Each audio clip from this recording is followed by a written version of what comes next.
Terus yang berikutnya tadi apa Pak? Katolik dan Ortodok. Ortodok dan Katolik itu pecah tahun 1054 Masehi Pak. Ya. Penyebab pecahnya karena manajemen gereja, pemimpin gerejanya, juga karena ada sebuah perbedaan yang tipis di dalam akidah mereka Pak. Tipisnya apa? Ortodok bilang Roh Kudus itu berasal dari Bapa saja. Kalau Katolik bilang Roh Kudus itu berasal dari Bapa dan Anak.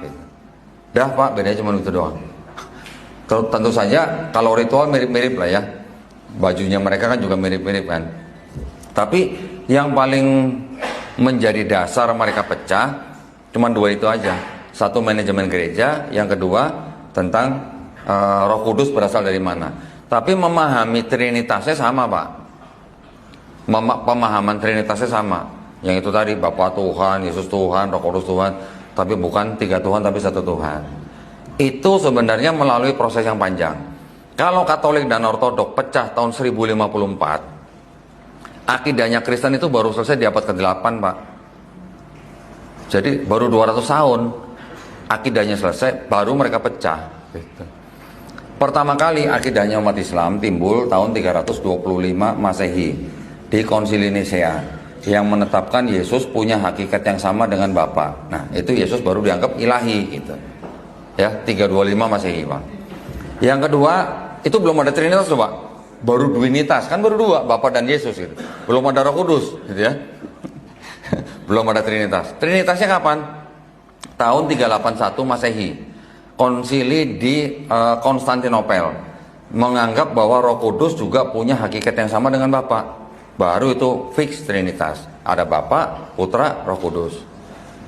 Ketika itu tahun 431 Masehi di kota Efesus diadakan lagi konsili di Efesus ya, yang menyatakan bahwa Maria itu dianggap sebagai Theotokos.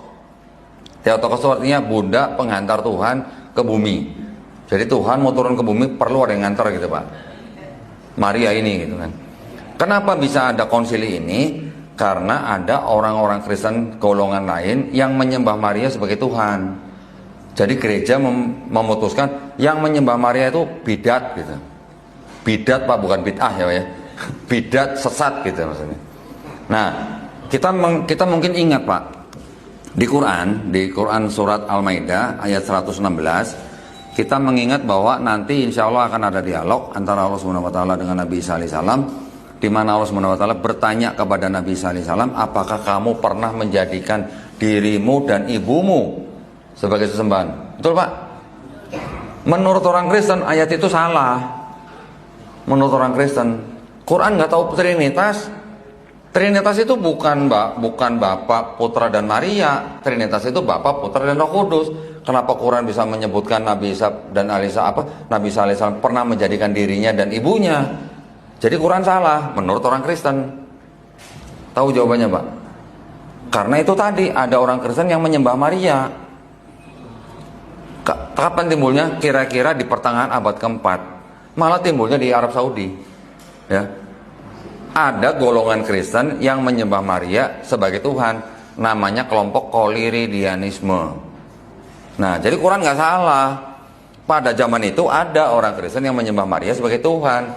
Makanya nanti insya Allah ada dialog. Allah SWT bertanya kepada Nabi Isa alaihissalam, apakah kamu pernah menjadikan dirimu dan ibumu sebagai sesembahan?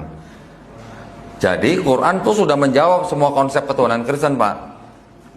Yang Koliridianisme dijawab di Quran surat Al-Maidah ayat ke-116. Ada Kristen yang menganggap bahwa Bapa itu Yesus, Yesus itu Bapa, satu pribadi Pak, bukan tiga pribadi. Namanya kelompok Kristen Oneness. Nah, Oneness ini dia bukan pengikut Trinitas, tapi dia menyembah kepada Bapa dan Yesus sebagai satu pribadi. Itu dibantah oleh Quran surat Al-Maidah juga Pak, ayat 72. Telah kafirlah orang yang mengatakan Allah Subhanahu Wa Taala adalah Isa putra Maryam. Sama akidahnya gitu kan Pak. Yang Trinitarian yang menyembah Bapa, Putra dan Roh Kudus juga dibantah di Quran surat yang sama ayat 73. Sungguh telah kafir orang yang mengatakan Allah adalah salah satu dari tiga. Jadi semua konsep Kristen sudah dibantah oleh Quran. Jadi itu antara bedanya Ortodok dan Katolik.